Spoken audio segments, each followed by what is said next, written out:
Hi guys, my name is Christine, and today I'm talking about the biggest barrier to happiness and success. So, what do I believe to be the biggest barrier to happiness and success? And from what I've experienced, the biggest barrier to happiness and success to me seems to be procrastination and self sabotage and that kind of thing.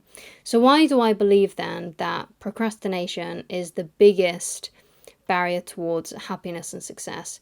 Now, whenever I've procrastinated, right, whenever I feel like I don't want to do something and I give in and I don't do the things I know I need to do, I don't feel good about myself. I feel awful about myself. And if you're feeling awful about yourself, then you can't feel happy. You can't feel good about yourself, right? So I feel like if you stop procrastinating, and you take the reins of your life basically and decide that, you know what, I'm just going to do the work that I know I need to do, that will make you feel really good about yourself. Because on days where I haven't procrastinated and I have done the things I needed to do, I feel so much more better on those days. I feel so much more content. I feel so much more proud of myself. So when it comes to happiness, that is one of the biggest things that can actually help boost your happiness, or at least boost your self-esteem, at least make you feel not so crappy about yourself, right? You might not be bouncing off the walls happy and ecstatic 100% of the time, because sometimes I feel like there is this false image out there, especially on social media, that you can be happy all of the time. And I think a lot of the time that's quite unrealistic for a lot of people. I don't think you can be 100% happy every single moment of every single day. But you will have highs and you will have lows. But what you want to do is you want to get to a place where you don't feel crappy about yourself, right? And one of the best ways you can do that is by not procrastinating and taking action on the things that you know you should be doing. Okay. And also, why is procrastination a barrier to success? Well, if you think about it, if you procrastinate all the time, then you're not going to be getting ahead as fast as you would do if you wasn't procrastinating, right? So let's say you don't procrastinate that much. Let's say you only do it like a couple of times a week. Well, if you eliminated that and you don't procrastinate at all, you're going to get so much more further. But it might be the case that you're someone who procrastinates a lot and you're doing it like nearly every day. And if that's the case, then yeah, that's definitely going to cause you to not succeed as fast as you would like to. And perhaps you would never reach what you want to, your goal at all if you keep on procrastinating. So that's the reason why I believe procrastination is the biggest barrier to happiness and success. Okay, so if you're struggling with motivating yourself, if you're struggling with procrastination, then I highly recommend that you go and watch this video that I did on motivation, and hopefully that will give you some motivation basically. Okay, so how can we combat this then? So how can we stop procrastinating? How can we start eliminating this from our life? Now, I'm not going to promise anything overnight. Like you can't just overnight stop procrastinating. Although there are some things that maybe can induce that, but I'll get to that a bit later. So if you have been struggling with procrastination and it's got into a habit, like it's now something you do sort of like unconsciously, it's just something that you're always drawn to do, and it just seems to be happening a lot, and you feel like, yeah, my procrastination is a habit, then hopefully this will help, okay? So what will help to combat this procrastination habit is if you don't overwhelm yourself, if you just do a little bit of what you need to do, okay, especially if you're procrastinating every day.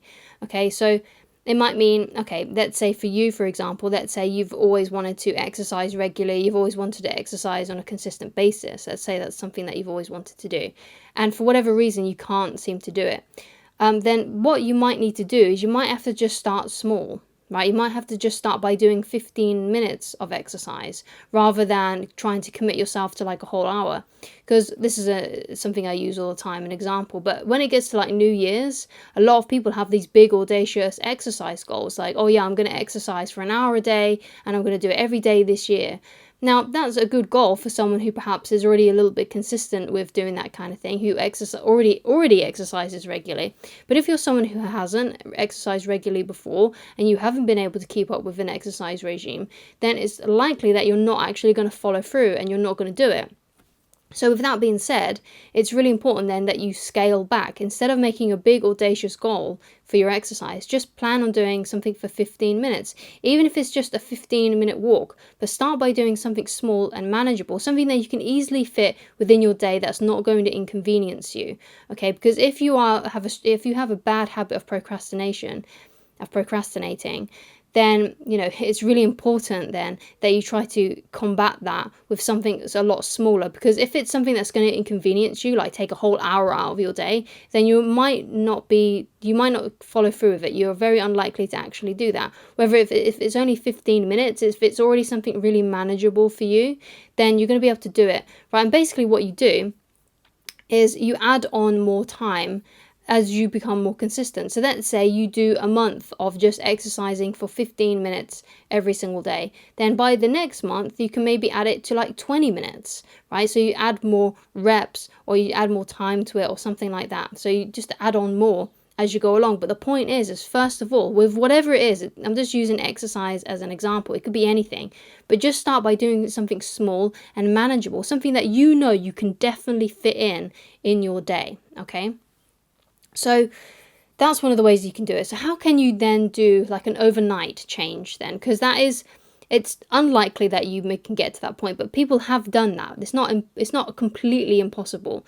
Most people don't, but there have been some people that go so fed up with their lives that they can stop procrastinating overnight. So what happens here then? What makes someone stop? What makes someone change overnight, basically?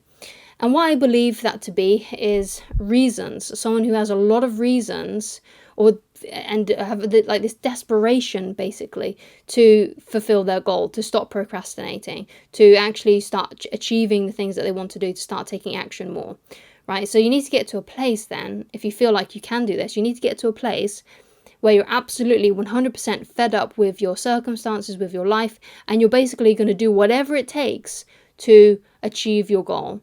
Right? And you get just fed up. You have to get to that place, and you need to have lots of reasons as well. You need lots of reasons why you want to achieve this. You have lots of reasons why you want to stop procrastinating. You have lots of reasons why, and basically these reasons will pull you out of procrastination. If you've got enough reasons and they're strong enough, they will pull you out of procrastination. Okay, just for a moment, let's just think of this for a second, right? If you were starving, like literally starving, you would do anything to find food. Why? Because you've got a strong, powerful reason. So even if you were tired, even if you had low energy, you would still do whatever you can to find food because you were that hungry, right? You would go out, you would go to the supermarket, you would get food immediately if you were that hungry, if you're starving that much, right? So, and that's a big, powerful reason. That person who's going through that isn't procrastinating. They're really, really hungry and they're going to find food no matter what, right?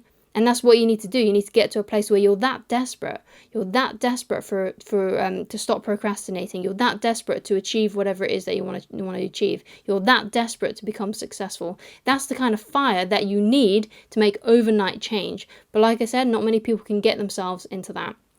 But one of the things that you can do to perhaps help, to perhaps kindle this, is if you write down all of the reasons why you want whatever it is that you want, right? Whatever it is that you're trying to achieve, whatever it is that you're trying to be successful at. So you just write down as many reasons as you possibly can, but they have to be powerful reasons, right? They have to have some energy behind it, because if they don't, they're not going to pull you out of procrastination. They're just not going to be powerful enough. But you really need powerful, powerful, powerful reasons why to pull you out of procrastination. And if you're not one of those people, right, then the best thing for you to do is that you just need to do something easy and manageable so it starts becoming a habit. So that goes back into what I was speaking about before, about only doing 15 minutes a day, so just squeezing it in as you can, as much as you can.